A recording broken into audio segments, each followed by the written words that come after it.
Kapit na le, katamon na. Katamon na na ang sumo.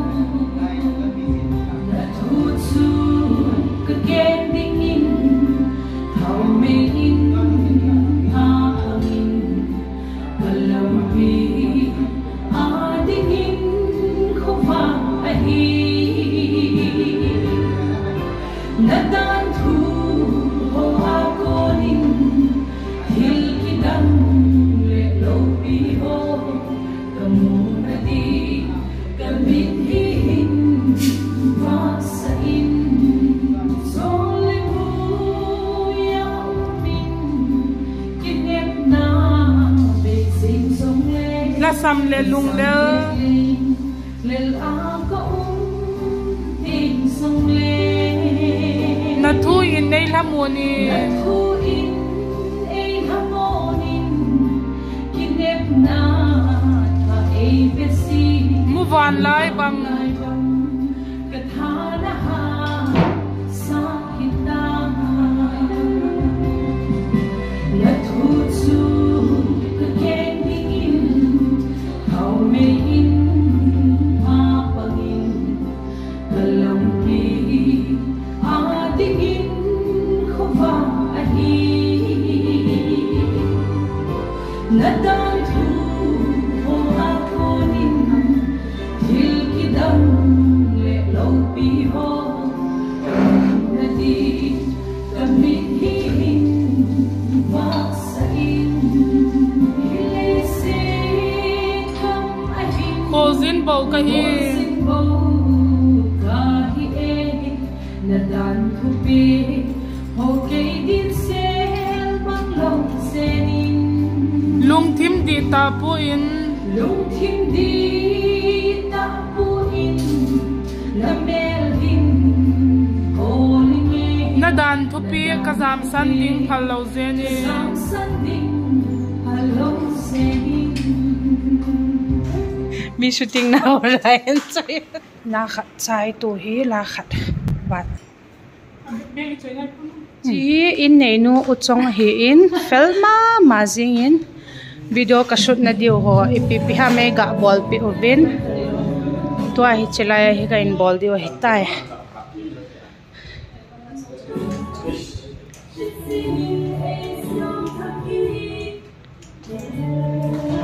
pau hileong mix vel mai step ka wak kal na cho ka hat kuduk ka ting hi tak hi ka kal tawe cho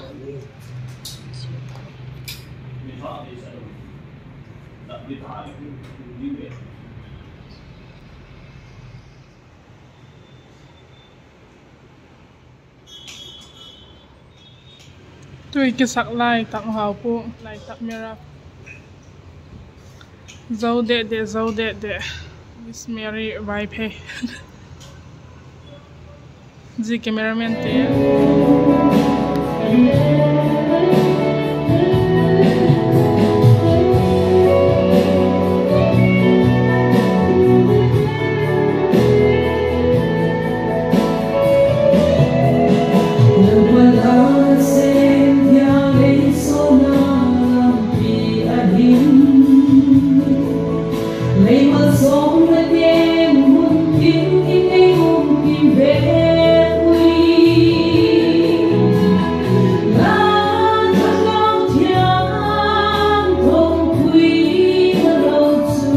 Kapuk se lalpa ay panpin. O lalpa ay panpin.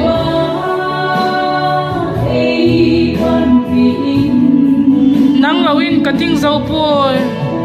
Nang lawin kating zawpol.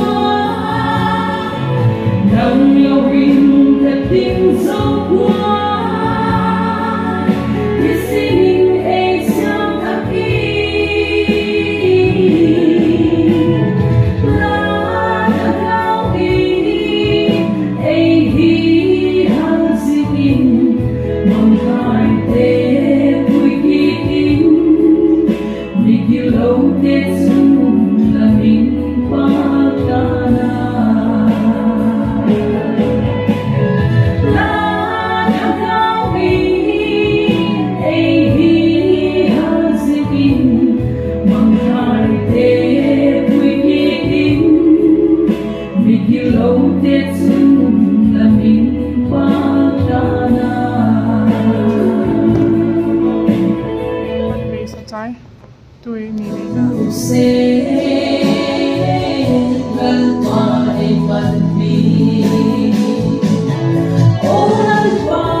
zauta tu hin pathin zalin shooting de chuka zo thei tawa in nei te Dr. Lalboy ho aloi nu akipat kok don deu si hi AP wa donin katin ka don zo pha to le ka in lam chi tu zon ding kai ta lag go he unki pause ya dai len cameraman pale ha pan khop mai en tu te zo si la bon bye bye